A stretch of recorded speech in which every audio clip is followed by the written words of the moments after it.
Paano nyo po na-handle yung mga masusungit na customers? Considerate ba si TL sa absent? Ay, hindi po. May growth po ba sa BPO industry? Nasa sa'yo naman yun eh. What is it like working in Found Ever? Well, if you guys don't know yet, Sykes and Sitel merged to become a company now known as Found Ever. So, ano nang meron sa Found Ever? Okay ba ang working environment in this company? What about the compensation and salary? So, for today's episode of our company review series, Metacom team went to Ortigas again para makipagkwentuhan sa ating mga bayaning puyat about their work life in Found Ever and to know their answers directly. Kaya naman without further ado, let's get the video rolling. Saan ka nag-work? Diyan lang sa may Sitel. Sitel. Sitel po. Sitel din. SSE. Sitel. Sitel? Sitel. Sitel po. Sitel. Sitel. Sitel. Sitel. Sitel. Sitel. Excited. Sitel po dito sa Technopoint. Bait naman ba yung teammates mo? Mabait naman sila. Sa lahat ng empleyado mo, bait mga katrabaho, lahat ng tao doon. Mabait naman. Mabait ba kayo? Pwede na kunin ni Lord. Napakapangit ang ugali mo! Kailangan nila maging mabait sa akin kasi papagalitan ko sila.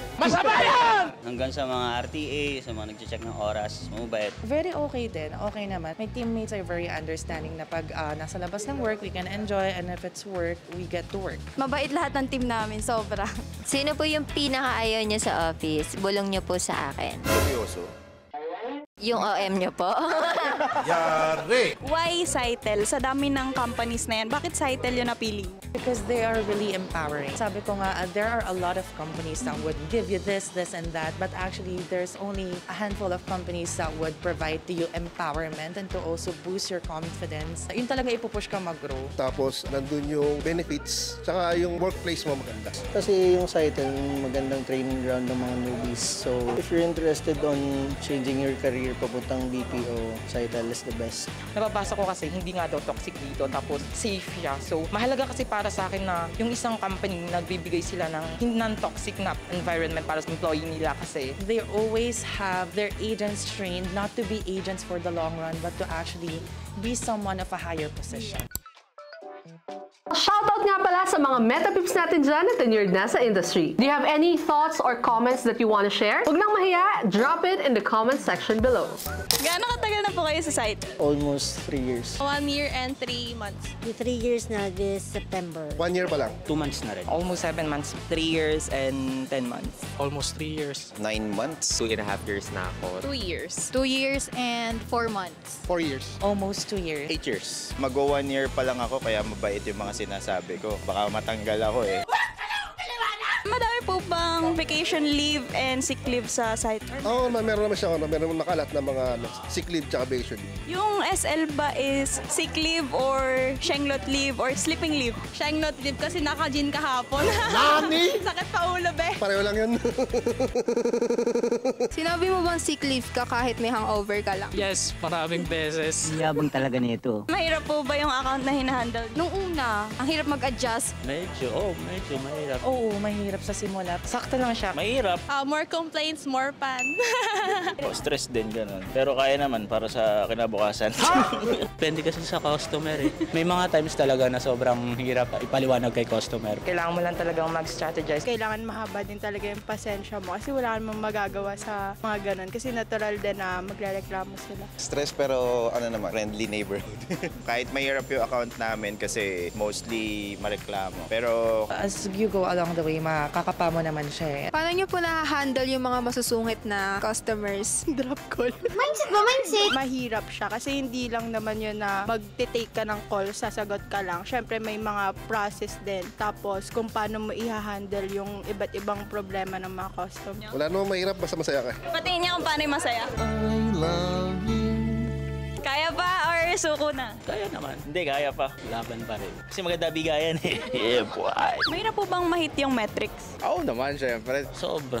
Mahirap po. Depende. Sometimes, namamanid, kaya lang minsan may time na hindi, ganun. Hindi naman araw-araw Pasko. Mahirap talaga minsan. Minsan naman okay lang. Well, it's kind of hard, especially for the newbies. But as I've said along the way, makakapa mo rin naman as long as you put your mind to the work that you do. Talagang paghihirapan mo. Walang madali sa umpisa. Well, hindi naman, it's not always flowers and butterflies sa trabaho. May mga times talaga na babagsak ka, may ibabagsak ka, may ipapasa ka. May bidet po ba sa CR? Meron. Meron. Ay, hindi sa CR. Oo, minsan gumagana, minsan hindi. Ginagawa mo. Malakas, nakakakiliti. Super lakas. Gano'ng kalakas yan? Pupunit ng balat. Kamusta naman po si TL? Napakabait ng coach namin. Ay, sobrang bait po. Mabait po ba si TL? Oo naman. Yes. Oo naman. Nakatatlong TLs ako. Swerte ako sa TL. Lahat sila mabait. Yun rin yung maganda dyan kasi sa salary ka kasi puro tenured na yung mga naging ka-teammates ko. Dito may ka-age ka pa, 24, 23. My TL is like my best friend and I'm very, very open with her. Malapit siya sa amin, sisigurado niya kung okay ba kami. Tapos rin siya, sit-in din siya sa amin every time na naipag-chismisan, gano'n. Kung pwedeng hindi siya mag-resign, kung pwedeng hindi siya umalis, kung pwedeng walang reshuffle, siya pa rin yung pipiliin namin talaga. Okay naman po magpa-salary si Saita. Sakto lang po. For entry level, sobrang okay yung sa For me, it's enough lang. It's decent, but since my account is for sales, babawi ka sa incentive. Sakto na para sa newbie sa BPO industry. For the agents, sapat naman na po yun. Kasi lalo na pagbaguhan ka sa BPO industry, maganda yung binibigay nila. Malaki po ba? Huwag mong subukan. Goods naman siya kung single ka, wala kang pinapakain. Goods naman siya. Mapangluho naman. Malaki ba? Malaki ang Now, if you want to watch more BPO company reviews, just click the link here because meron kaming ginawang playlist just for you to help you get an insight about the call centers here in the Philippines. So once you get started with your BPO journey with us here at Medicom, ay may ideas ka na. Hindi naman po ba toxic ang management ng site? Hindi naman po. Hindi naman po siya toxic. Hindi naman. Hindi naman toxic. Not really. Sobrang easy niya. Lahat naman ng trabaho toxic. So, Depende naman yun sa boss kung mapapatoxikin niya eh. Hindi naman. Carry naman, carry. Meron lang mga iilan. Ayoko mag-drop ng name, pero pwede naman kung gusto. Dali! Napakapangit ng ugali mo! For me, it's their personal issue kung natatoxican sila. In any environment naman or in every aspect of society, work, school, May time na toxic, may time na hindi. lahat naman may kasamang toxicity, but it's up to you how you handle it. just the right mindset. So you just listen to people who are there to support you and yung mga nagpapagaan ng trabaho. Depende rin kasi sa pakikisama mo sa mga tao. It's only gonna become toxic siguro if you don't get along well with your colleagues and your peers. So, Bukod sa maganda yung bigayan, never ako naka-experience ng toxic management. Good environment siya para sa akin. Tropa pa namin yung boss namin, magaling makisama. Basta masaya ka kahit ano man yung sahod mo eh. Pwede patingin kung paano yung masaya. What is that? Anong accounts ang hawak mo? Sales account siya. Hotel reservation. CSR, asset management. CSR. QA, quality analyst. Back office. CSR. Anong posisyon? dalawang beses na yan! Sa work. Hi, ano pong name niyo? Seidel. Hi, Saito. Seidel. SYDEL. Kala ko Saito. What makes you stay sa company? Siyempre, kailangan natin ng trabaho.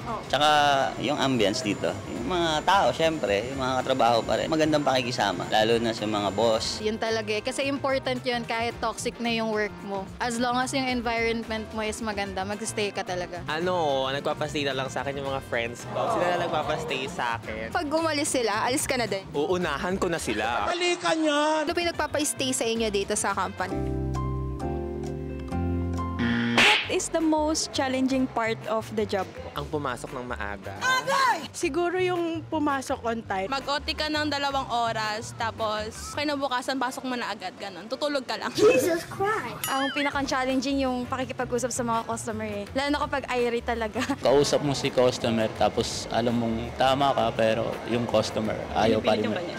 Gustong-gusto pa rin yung sa site niya. Struggle talaga pag ganun. Yun talaga yung challenge. Dealing with customer talaga kasi different cultures. Magde-deal ka ng tiga-ibang bansa, syempre. Hindi ka makapag-cope sa culture nila. Kailangan mo mag-adjust. Yung adjustments, kasi parang quarterly meron adjustments sa QA. So, syempre, tumataas yung standards. So, habang tumataas yung standards, nag-a-adjust ka rin. Pero mahirap kasi nasanay ka na dun sa previous tapos mag-a-adjust ka uli sa bago. Kahit sa learning system. Minsan kasi parang may pahirap na metrics, tapos minsan sa management, merong hindi maganda mag-manage. Kaya parang minsan napapaisip akong mag-resign or umalis. Kaya lang kasi hindi ko magawa since single mama ko. Tinitiis ko na lang. Kailangan kasi para sa family. May crush ka sa office?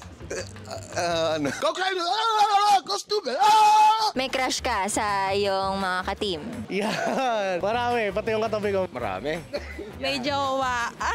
Di titikman. Napakapangit ng ugali mo. Lahat ng makikita ko, crush ko daw. Yan. May crush ka sa Saitel? Wala. Di naman nila ako crush eh. Bulong niyo po yung pangalan. Ano bang pangalan mo? Oda. Magaling kang imang. May nagustuhan ka na dito sa Saitel? Oo naman. Meron ka na naging ex? Opo. Shoutout mo naman. Hindi pwede. Dalawa sila eh.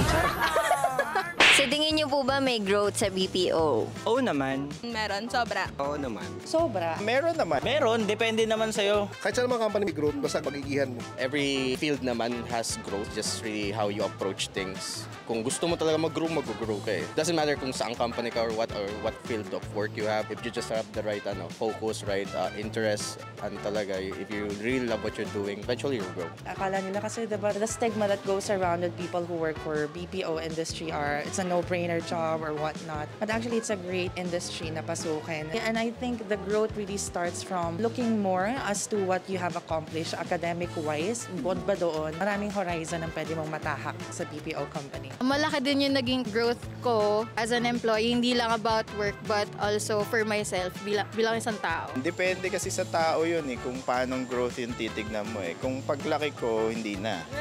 Pero kung tungkol sa career, kung ipupush through mo, meron naman. Yung buhok niyo po, sa tingin niyo mag-grow? Pwede mo bang i-share yung lutang moments mo during call or work? No, nung mga una namin, syempre hindi namin gama yung calls. Kung ano yung nasasabi namin. So parang kahit true grabber ka na doon sa customer mo, dire-diretso ka pa lang, lalo na kapag may mga side by side. May times na nakakapag-Tagalog ka sa call. Patay! Which is, ang kausap mo is UK folks. So, lutang na lutang ka talaga nun kapag gaganon. Nung nagtagalog ako, Saka pa. ilang beses kong nagagago. Marami. Gusto nyo ba ng sample? Hi, thank you so much for patiently waiting. My name is Jan. Is that correct? Parang in-inform ko sa customer. Medyo lutang ako doon. O kaya yung Hi, this is Josh. Thank you so much for calling. Bye. Well, thank you so much sa mga beta peeps natin dyan sa Found Ever Ortigas na game na nakipagtsikahan sa atin. And now, if you're interested to give it a try here in the BPO industry, then we got you.